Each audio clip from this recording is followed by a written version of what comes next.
Bonjour à tous, bienvenue dans le magazine d'information des masters de journalisme. Cette semaine dans T'as vu, un numéro spécial Art Up, la foire d'art contemporain à Lille Grand Palais. Au programme, nous sommes partis à la rencontre des artistes de cette 9e édition et nous accueillerons notre invité Didier Vess, le directeur d'Art Up.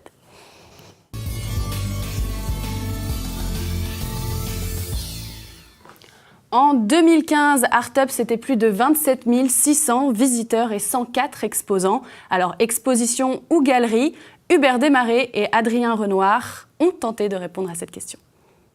Bonjour à tous, bonjour Camille, je suis ravie de vous retrouver à Lille Grand Palais pour cette 9e édition d'Art Up.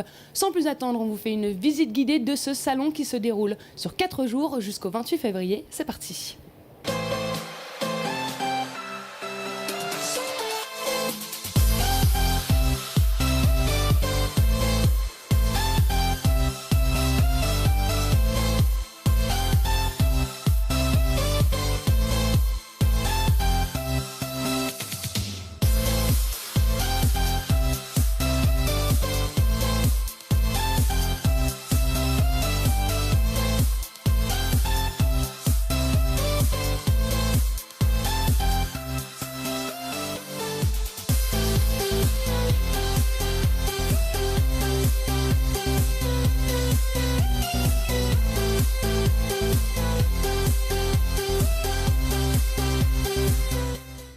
Alors je me retrouve avec Camille Bernat qui a 16 ans, qui vient de Bruxelles en Belgique. Alors bonjour Camille. Bonjour. Alors qu'est-ce que vous faites sur ce salon aujourd'hui ? Mais en fait, j'ai commencé à exposer mes photos, c'est la toute première fois que j'expose. Et voilà, c'est ma première exposition. Alors expliquez-nous un peu votre art, parce que je précise, on voit 4 photos là, mais il y en a encore 4 autres derrière sur le thème de la Barbie. Alors expliquez-nous un peu en quoi ça consiste. En fait, j'ai eu un travail sur l'école parce que je suis dans une école de photographie et on devait choisir un jouet et le mettre en scène. Du coup, j'ai mis en scène une Barbie et j'ai voulu casser totalement le mythe de la Barbie parfaite. Et là, j'ai vraiment été dans l'extrême total. Et ici, je me suis inspirée du photographe Sandro Giordano. Je ne sais pas si vous connaissez. Et en fait, j'ai fait une série sur les chutes. Et voilà. Très marrant à voir. Et donc, c'est vous qui les habillez de cette manière-là. Oui. C'est moi qui ai tout mis en œuvre en fait, c'était trouver des petits accessoires, mettre en scène et voilà. Alors je suis en présence de Christophe Jacquereau qui est un photographe basé à Paris. Bonjour Christophe. Bonjour. Alors qu'est-ce que vous faites sur ce salon d'Art Up à Lille ? Je suis venu pour le vernissage hier soir. Voilà, je repars tout à l'heure. Voilà, pour le plaisir d'être là, rencontrer éventuellement des gens, etc. C'est quoi votre domaine de photo ? Alors moi je travaille sur le mauvais temps. C'est-à-dire Le mauvais temps, pluie, neige. N'importe où vous allez Plutôt dans les grandes villes, hein, comme vous pouvez voir derrière. Là. Voilà. Et donc hiver, été, voilà. Alors je suis en présence de Sylvie Platini qui est une galeriste basée à Lyon et Annecy et puis en présence de ce magnifique Lyon. Bonjour Sylvie. Bonjour. Est-ce que vous pouvez nous expliquer un peu rapidement en quoi consiste son art, le matériau plutôt, la manière dont il a procédé ? Alors c'est un artiste qui travaille le bois. C'est un travail qui est fait à la tronçonneuse. Donc il va attaquer le bio de bois à la tronçonneuse. 95% de la pièce est faite à la tronçonneuse et terminée au ciseau à bois. Et ensuite, grâce à des pigments, il va donner toute l'expression de l'animal. Il y a plusieurs animaux qui sont là. C'est une seule pièce taillée dans la masse.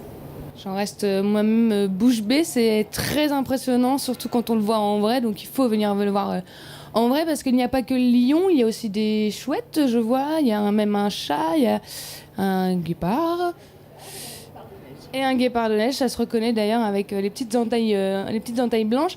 Je suis avec Sarah Peraya, qui est une galeriste basée à Paris. Bonjour Sarah. Bonjour. Alors, pouvez-vous nous expliquer pourquoi vous êtes sur ce salon aujourd'hui ? Écoutez, c'est notre première fois, alors que ce salon existe, je crois, depuis 9 ans. Alors, on est devant une magnifique sculpture, si on peut appeler ça comme ça, un hippopotame. Alors, est-ce que vous pouvez nous en dire un peu plus ? Bien sûr, donc c'est un hippopotame de l'artiste Richard Orlinski, qui est l'artiste français le plus vendu au monde. Il est connu pour ses crocodiles, ses panthères, ses kongs. Et là, c'est un double travail. Donc l'hippopotame est de Orlinski et il a été tagué par un graffeur qui s'appelle One Miser. Donc c'est une collaboration, c'est une pièce unique et voilà, qui plaît énormément également. Voilà, la visite guidée touche à sa fin. On vous a fait découvrir 4 exposants parmi des dizaines et des dizaines d'autres exposants qui viennent des 4 coins de la France, mais aussi de d'autres pays, comme par exemple la Belgique. Avant de refermer cette visite guidée, Camille, je tiens à vous préciser 2-3 informations. Sachez que le salon se tiendra donc jusqu'au 28 février. Les horaires, généralement, ça part de 11h midi jusqu'à 20h ou 21h selon les jours. L'entrée est de 9 €, une revisite est offerte. Bien évidemment, vous trouvez toutes les informations sur le site de l'île Grand Palais. Et moi, je vous dis à bientôt. Et Jean, oui. Petite rectification, c'était une visite guidée de Marie Lemaire et Charlotte Benoît. Mais tout de suite, on regarde le reportage tant attendu de Hubert Desmarais et Adrien Renoir.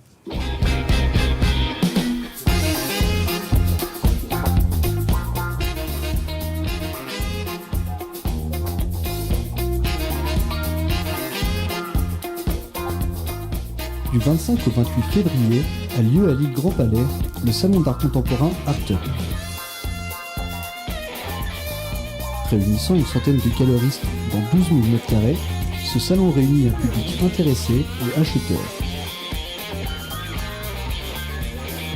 Christian Gay, de la galerie Au-delà des apparences, qui a choisi d'exposer une seule artiste, Florence Dessuyet, nous parle du type de marché que représente Art Up et l'importance de la valorisation des artistes. Le marché que l'on trouve ici à Lille, c'est un premier marché d'artistes vivants et 95% des œuvres que vous trouverez ici n'ont pas d'objectif ou de valeur strictement spéculative, mais plutôt du coup de cœur, de l'émotion, voilà, d'artistes qui sont en train de prendre une place prépondérante dans le paysage créatif français, mais ce n'est pas un marché spéculatif ici. Voilà. Alors d'abord les prix, il faut savoir là aussi de quoi on parle.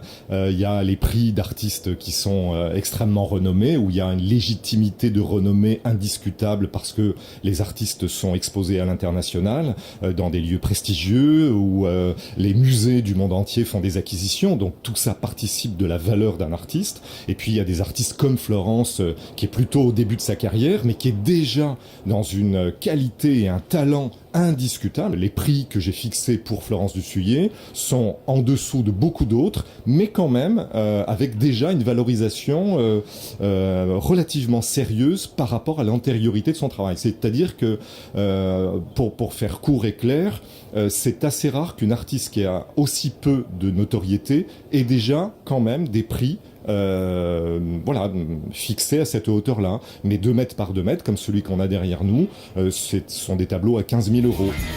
8 ans que le salon Art Up investit la ville de Lille. Certains galeristes, comme vous avez pu voir, essayent de faire émerger de nouveaux artistes.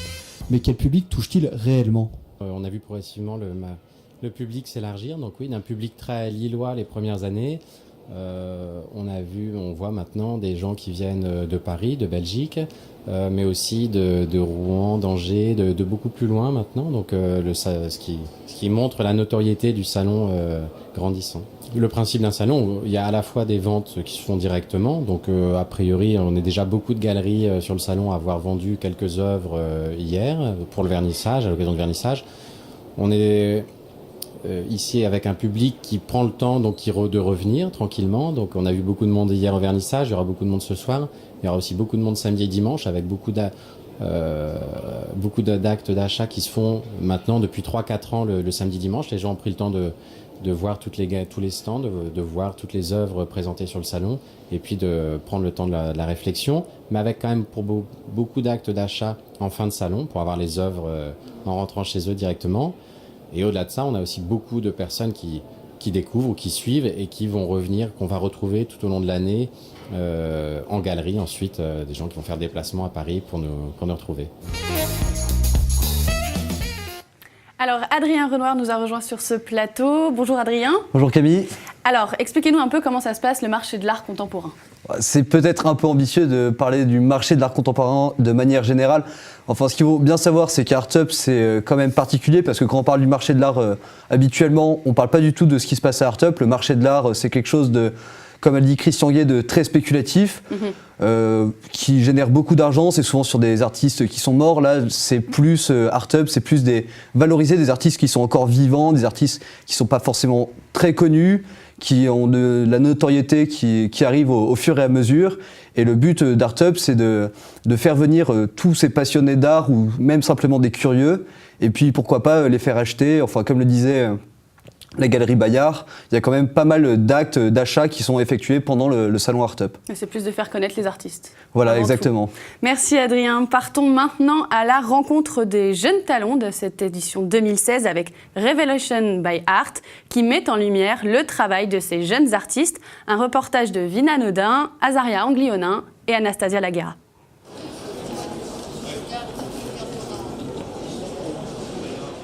Nous nous sommes intéressés à Revelation by Artup. Pour cette nouvelle édition, le comité artistique Artup a sélectionné 7 étudiants issus d'écoles d'art régionales. Parmi eux, certains sont plasticiens du son, photographes ou encore sculpteurs. Focus sur ceux qui nous ont marqués. J'essaie en tout cas, solitaire ou non, de faire mon métier. Et si je le trouve parfois dur, c'est qu'il s'exerce principalement...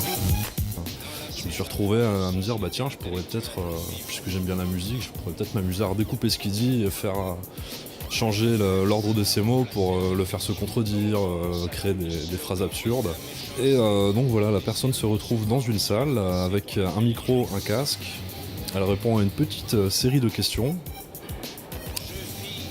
C'est un prétexte à la faire parler, et donc ensuite moi j'ai ma matière à caricaturer en se posant les questions. Comment est-ce qu'on caricature quelqu'un via ses paroles, via ses expressions, ses tics, ses intonations. Les Écorchés, c'est une série que je réalise à partir de tissus d'ameublement que je récupère sur des anciens fauteuils, des chaises, des canapés, que je conserve et que je viens repositionner au mur en leur donnant une forme particulière. Selon la forme des morceaux de tissu, je viens les installer en fonction de mes envies. J'apprécie beaucoup les sièges, en fait. Je trouve que c'est un objet qui nous raconte beaucoup de choses sur nous. Je trouvais intéressant de travailler avec ça et pas forcément avec du tissu de vêtements, par exemple. Mais je trouvais que ça donnait une autre dimension à l'œuvre d'avoir comme ça, d'être partie d'un mobilier. Mais comment la sélection s'est-elle déroulée? Sur quels critères ont-ils été choisis? Nous allons en savoir plus. L'idée était d'aligner le concours Révélation sur les galeries d'Artup. Donc le comité en question a étudié tous les dossiers et se sont dégagés sur une trentaine, 7 étudiants. Ce qui nous a séduit en réalité, c'est l'originalité des pratiques, puisque il y a l'utilisation de nouveaux médias, la vidéo, derrière moi, le son, la pièce sonore, qui n'est pas très fréquente. Dans une foire comme Artup, il y a très peu de pièces sonores, par exemple. Les critères, ils sont esthétiques, ils sont plastiques, c'est-à-dire que est-ce que les photos, les sculptures en elles-mêmes tiennent la route, comme on dit. C'est-à-dire qu'on sent bien qu'elles ont un niveau de maturité plastique, c'est que tout tient debout. On n'est plus dans le cadre de l'amateurisme ou de l'apprentissage scolaire, mais on sent que les sculptures sont en train de pouvoir passer le cap, d'être exposées pour elles-mêmes. Et c'est pour ça qu'on s'adressait à des étudiants de fin de cycle. À ce premier jour d'ouverture, l'œuvre que vous voyez derrière moi a déjà conquis un collectionneur. Il y a donc de fortes chances que Revelation by Artup soit reconduit l'année prochaine. Vina Nodin est avec nous. Bonjour Vina. Bonjour Camille. Alors Vina, dis-nous, quelle œuvre t'a le plus marqué ? Bon alors globalement, comme on l'a vu dans le reportage, il y a eu 7 jeunes artistes jeunes artistes qui ont été sélectionnés. Bon, celle qui nous a le plus marqué, c'est celle qui nous a le plus touché, on va dire, c'est celle de l'artiste Pendang, un étudiant chinois, qui a réalisé des œuvres à partir inspiré plutôt de son pays natal, la Chine. Voilà, il a par exemple réalisé un berceau où, comme on a vu dans le reportage, il y avait des œufs à l'intérieur et il y avait un œuf cassé à l'extérieur du berceau et il nous a expliqué que ça représentait un peu les enfants chinois qui, dès la naissance, sont conditionnés pour obéir par le régime communiste chinois. Et alors, qu'est-ce que ça représentait pour eux d'être à Art Up cette année ? On va dire que c'était une chance pour eux de pouvoir être vus par des professionnels du domaine, justement. Merci Vina. On va s'intéresser maintenant à une association étudiante de l'IESEG, Discovart, qui participe pour la première fois à la foire d'Art Up. Un reportage de Laurie Ouchou, Thomas Delfly, Charlotte Dumont et Clémence Rollin. Nous sommes actuellement à l'île Grand Palais, à la foire d'art contemporain Art Up. Derrière moi se trouve le stand de l'IESEG School of Management, Discovart. C'est une association où ce soir se produira un artiste en live, Mozart. Donc Discovart, c'est une association étudiante de 9 étudiants de l'IESEG. Et on a 2 buts. Le premier, c'est de faire découvrir aux de jeunes enfants d'un centre social à Lille, de les ouvrir à la culture, de leur faire découvrir un peu différentes façons de s'exprimer. Et on travaille avec des artistes qui sont exposés ici. Et du coup, en échange de leur travail avec nous lors des ateliers, ces artistes-là, on essaye de les développer, on essaie de communiquer sur eux. Chacun de nos artistes, il a quelque chose de très particulier, c'est vraiment des styles différents. On a du graphe, on a quelque chose qui est très encre de Chine, noir et blanc. On a de l'art brut, qu'on a tout derrière, c'est assez spécial, mais voilà. Et après, on a tout ce qui est du coup chimère, animaux, hommes, et voilà, c'est des choses très différentes dans la façon de faire, dans l'imaginaire de l'artiste. Nous, on travaille du coup avec ce centre qui est situé à Saint-Maurice-Pelvoisin. Et donc, on a plusieurs créneaux avec eux qui sont possibles. C'est des enfants qui viennent du coup après l'école. L'année dernière, ils travaillaient surtout avec des petits-enfants entre 6 et 9 ans. Aujourd'hui, on a diversifié, on travaille aussi avec des plus grands, 12-17 ans. L'artiste vient, il explique son travail, nous, on leur explique notre travail à nous. Et en fait, l'artiste, avec nous, on crée une séance sur un thème particulier. Ça peut être par exemple de la peinture avec des bombes, ce qu'on va faire là prochainement avec Mozart. Ça peut être par exemple de la peinture en noir et blanc, continuer une photo. En fait, chaque séance a vraiment un thème particulier qui est d'abord étudié avec l'artiste. Nous, on réfléchit à qu'est-ce qui peut être bien pour eux. Et en fait, à chaque fois, les enfants vont apprendre soit une technique, soit un mouvement, on va dire, soit un style. Moi, j'ai commencé mardi à installer le stand. Je suis arrivé dans cet endroit totalement vide. C'était assez incroyable, pour le coup impressionnant. Et ce qui est génial, c'est qu'on a tout fait nous-mêmes. Et ça, c'est quelque chose auquel je tiens beaucoup. On a fait de la mise en place plus artistique, pour voir comment est-ce qu'on place les choses. Et puis là, maintenant, on fait de la présentation et de la vente. On essaye, ce qui est encore autre chose. Et donc, du coup, on peut toucher un peu à tous ces secteurs-là. Nous sommes allés à la rencontre de Moss, cet artiste qui produisait une toile en direct sur le stand de Discovart. C'est eux qui sont venus vers moi et puis ils m'ont proposé le projet, ça m'a branché. Après j'ai déjà fait pas mal de partenariats avec d'autres associations. J'ai trouvé ça sympa, donc ça me dérange pas de continuer avec d'autres associations. Développer des fibres artistiques chez les enfants, ça peut être sympa. Je prends une photo que j'imprime en grand et sur cette photo, en fait, je l'imprime en 4 exemplaires ou 5 exemplaires en fonction du nombre de couches. Et sur chaque exemplaire, je vais découper une partie qui va être une des couleurs du tableau. Et une fois que ces découpes sont faites, vous verrez tout à l'heure quand je vais peindre, en fait toutes les découpes sont déjà faites. Et après je vais venir superposer les couches de couleurs. Avant de commencer, je sais pas à quoi ça va ressembler à la fin. Donc c'est surprise. L'artiste Moss est en train de peindre en live sur le stand de Discovart. On regarde.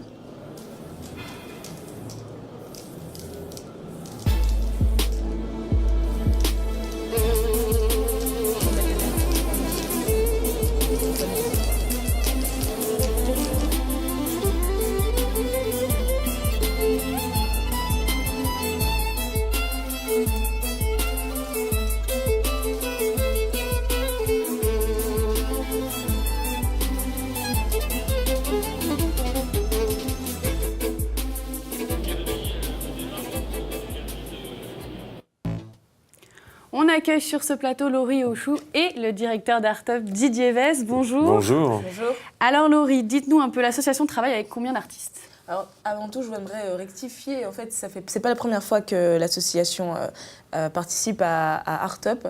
L'association existe depuis 2009, en fait. Très bien. Alors dites-nous, il travaille avec combien d'artistes? Il travaille avec 5 artistes permanents. Et en fait, il travaille avec des enfants pour leur apprendre en fait, à découvrir l'art et aussi à s'exprimer à travers l'art. D'accord. Et c'est du coup une association qui existe depuis 2009, donc qui participe chaque année à Art Up. C'est ça. Et en fait, c'est une association qui se passe de génération IESEG en génération IESEG. D'accord, pour découvrir les nouveaux talents. Très belle initiative. Merci Laurie d'avoir été avec nous. Alors du coup, Monsieur Didier-Vest, merci d'être avec nous. C'est un plaisir. J'ai beaucoup aimé ces reportages-là qui sont passés juste avant. Je suis sûre que mes camarades seront ravis. Non, c'est bien d'avoir le regard des jeunes étudiants sur ça. Alors vous sortez de l'île Grand Palais, je suppose. Alors comment se passe cette 9e édition? Écoutez, c'est fort bien parti. C'est une édition qui est remarquée. Les exposants eux-mêmes disent qu'ils sont heureux d'être dans cette foire cette année. Donc il y a un niveau qui est relevé, si vous voulez. Il y a en réalité 50 à 60 galeries qui reviennent chaque année. Et puis il y a un renouvellement, donc là il y a à peu près une quarantaine de nouvelles galeries.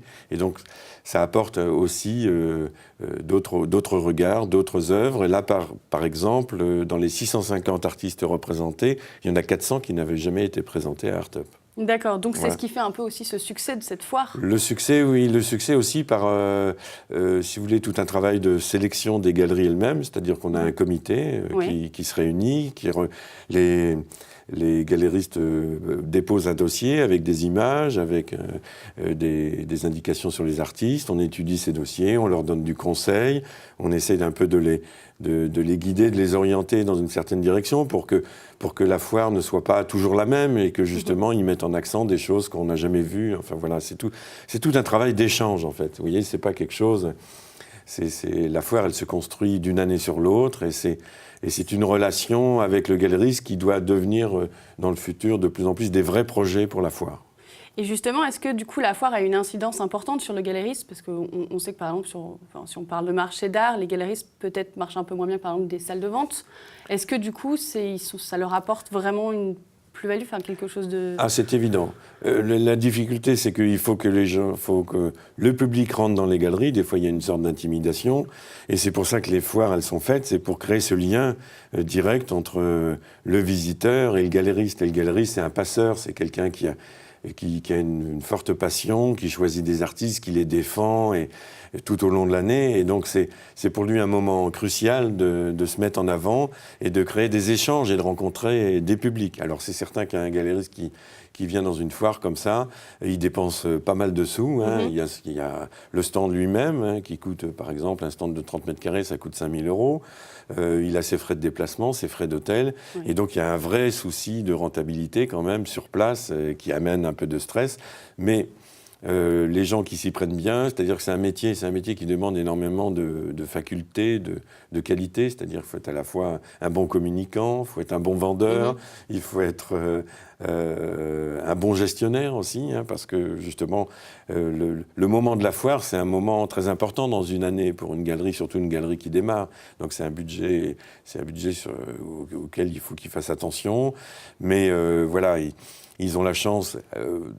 De même que moi, je suis très heureux qu'il y ait des nouvelles galeries. Là, cette foire, elle donne la première marche pour certaines galeries qui n'ont jamais exposé dans d'autres foires. De même que certains artistes n'ont jamais exposé dans une foire. Et c'est tout ça, la qualité d'Art Up, c'est de s'intéresser à toutes les formes de l'art d'aujourd'hui. On va dire de l'après-guerre de 1945 à nos jours. Et comme ça a été bien évoqué dans les différents reportages de vos collègues, c'est justement la jeunesse. C'est certain qu'on s'intéresse aux écoles, on veut qu'il y ait Il y a un point d'honneur de mettre la jeunesse quand même en avant. C'est évident. Il y a un point d'honneur de mettre la jeunesse en avant parce que... et en même temps, un point d'honneur de former un nouveau public. En fait, la foire, depuis qu'elle existe, elle a créé un public. C'est-à-dire on est content de voir tout le monde et il faut qu'il y ait le plus de gens. Et encore, il y a des gens qui n'y viennent pas. Donc tout est encore à faire. Mais qu'est-ce que vous diriez du coup à des néophytes? Parce que on sait, quand on parle d'art contemporain, si on n'y connaît pas grand-chose, on peut avoir un peu peur. Mais c'est justement aussi le but de cette foire que ça accueille tout public. Voilà, il faut totalement se décomplexer par rapport à ça. La foire, et d'ailleurs c'est conçu comme ça. Et Et on l'appelle foire pas par hasard, parce que c'est un lieu d'échange, c'est un lieu de rencontre. On ne voit que la partie immergée de l'iceberg, c'est-à-dire on pense que c'est que des affaires, mais non, c'est des rencontres entre des artistes qui vont rencontrer une galerie, des galeries qui vont négocier avec une autre galerie pour avoir un artiste. Enfin, il y a plein de choses qui se passent. Et le chiffre d'affaires qui se fait sur place, il est important, parce que ça rassure les galéristes qui ont dépensé beaucoup d'argent pour venir. Mais après, il y a aussi du chiffre d'affaires qui va se faire dans le temps, qui va se faire plusieurs mois après. Et des fois, quelqu'un qui va sortir de la foire et qui n'est pas extrêmement content, quelques mois après, il est ravi. Alors, l'idée aussi, c'est vraiment de faire venir le maximum de monde, de se laisser porter et de venir en fait... J'emploie un petit peu cette image, de mettre des chaussons, c'est-à-dire d'arriver dans la foire, d'oublier d'où on vient, du stress de la vie, de ses histoires personnelles, mais d'arriver et de se laisser porter un peu par ce qui se passe. Et il faut se balader tranquille, prendre du temps. Visiter la foire en 2 heures, j'ai vu Art Up, j'ai passé 2 heures, c'est difficile, il y a beaucoup de choses. Voilà, non, il faut du temps, il faut venir, revenir et prendre le temps. Et d'ailleurs, c'est la seule petite critique que je fais dans les reportages que j'ai vus, c'est qu'en fait, l'art se contemple avec douceur, avec tranquillité, et des fois, le rythme que l'on donne, bon, c'est dans la mode, hein, ça correspond à la musique d'aujourd'hui aussi, mais c'est pas non plus comme ça que l'on doit regarder une œuvre d'art. On doit trouver de l'apaisement, et voilà. Mais je suis ravi de tout ce travail que vous faites ensemble pour mettre en avant Art Up. Sachez que l'an prochain, c'est la 10e édition, donc on attend des initiatives, pourquoi pas avoir des plateaux, un plateau en direct sur la foire, ça serait une très jolie idée. 10 ans, donc on écoute les projets, on va mettre tout ça en place. Et c'est une année assez exceptionnelle, puisque Art Up est une réussite dans le monde de l'art. C'est la première foire en région, après Paris. Hein, c'est la plus grande foire d'art, mais pas que dans le Nord, je veux dire dans toute la France. Il n'y a pas une foire de ce type-là aussi importante, avec autant de galeries, autant de visiteurs. Donc on a un vrai boulot qui est reconnu. Et la grande surprise, je ne sais pas si vous êtes au courant, mais on crée un Art Up à Rouen. Oui, j'ai vu que ça y est, c'était... on a créé une marque en fait qui s'appelle Art Up. Et là, dès la fin, c'est déjà en construction, mais dès la fin de cet Art Up, on travaille sur l'Art Up Rouen qui a lieu du 7 au 9 octobre 2016, donc dans 8 mois. Voilà. Du coup, c'est aussi pour favoriser l'accessibilité, mais on a vu sur le salon que il y avait tous les prix, c'est vrai. On peut se demander du coup, est-ce que ça se vend ? Est-ce qu'on peut... Nous, jeunes néophytes ou juste par curiosité, se faire aussi plaisir, parce qu'on a vu des œuvres qui valaient quand même très cher, plus de 100 000 €. Oui, ça démarre à 150 €, 200 €. Quand on est jeune, forcément, on n'a pas les mêmes moyens que quand on est dans la vie active après. Mais il suffit, dans son argent de poche, de choisir entre un cinéma, un restaurant, et puis de mettre de côté un tout petit peu. Et puis... le galériste ou l'éditeur, il sera toujours là pour aider à l'achat. Mais le principal là-dedans, c'est l'émotion, c'est le coup de foudre, c'est la rencontre avec l'œuvre d'art. En fait, il faut pas se laisser prendre parce qu'on veut placer de l'argent. L'art contemporain, c'est ça, c'est l'émotion. C'est avant tout l'émotion. C'est-à-dire qu'une œuvre d'art, c'est pour ça que je dis qu'il faut aller dans la foire en douceur, pour que justement il se passe quelque chose entre celui qui regarde et l'œuvre elle-même. Et en fait, il y a des ondes qui passent entre celui qui regarde et une œuvre, et il y a quelque chose qu'il faut repérer soi-même et se dire ça, je ne peux pas faire autrement que de l'avoir chez moi. Voilà. Et du coup, d'un point de vue artistique, vous avez un comité, donc c'est vous qui choisissez sur dossier, c'est ce que vous nous disiez. Quels sont les critères que vous favorisez du coup pour choisir ces artistes, qu'ils soient jeunes, étrangers, qui viennent de la région ? Alors déjà, on choisit les galeries. Les galeries. C'est-à-dire que c'est une foire, et je tiens vraiment à ce qu'on emploie ce mot-là, c'est une foire de galeries, de professionnels. Qui, eux, ont des artistes. Qui présentent les artistes. Alors, il y a plusieurs types de galeries. Il y a des galeries qui défendent des jeunes talents. Il y a des galeries qui sont un peu plutôt des marchands qui s'intéressent à des artistes connus. Et puis, il y a des galeries qui s'intéressent à des artistes qui sont partis dans les étoiles. Mais en fait, c'est ça l'intérêt de la foire, c'est dans un événement comme ça, on retrouve toutes les formes commercial de l'art, si vous voulez. D'accord. Donc en fait, vous choisissez pour que... Alors, pour le choix, eh ben, j'évite qu'il y ait par exemple le même artiste qui soit plusieurs fois représenté dans la foire, parce qu'après, on a l'impression que c'est un petit peu toujours la même chose. Donc je conseille dans ce sens-là. On regarde les dossiers et puis on essaie de trouver, parce que certaines galeries n'ont pas toujours le recul pour voir qu'est-ce qui est de plus intéressant dans ce qu'ils présentent et ce qui correspond peut-être aussi à l'esprit de la foire. Hein. Et donc là-dessus, on conseille, puis on dit, on préférerait... On n'est pas là pour trancher, pour être avoir des dur, exigences et des exigences. C'est d'ailleurs tout l'esprit de la foire, il est vraiment dans l'échange et dans le respect de l'autre et dans un événement qui soit très convivial, très agréable. On y mange bien. Maintenant, on a mis en place des systèmes de restauration très souples. Il y a un transporteur pour les exposants pour emballer les œuvres. Enfin voilà, ce qu'il faut, c'est que les gens qui viennent et qui s'investissent, ils soient bien dans cet événement et qu'ils y restent le plus longtemps possible. D'accord. Eh bien, merci d'avoir été avec nous. Je vous en prie, c'est un plaisir. Et on espère à l'année prochaine. Bien sûr. Et puis, on sera là pour Art Up, la 10e édition. Génial. Merci de nous avoir suivis. C'était T'as vu, on se retrouve pour un prochain numéro la semaine prochaine.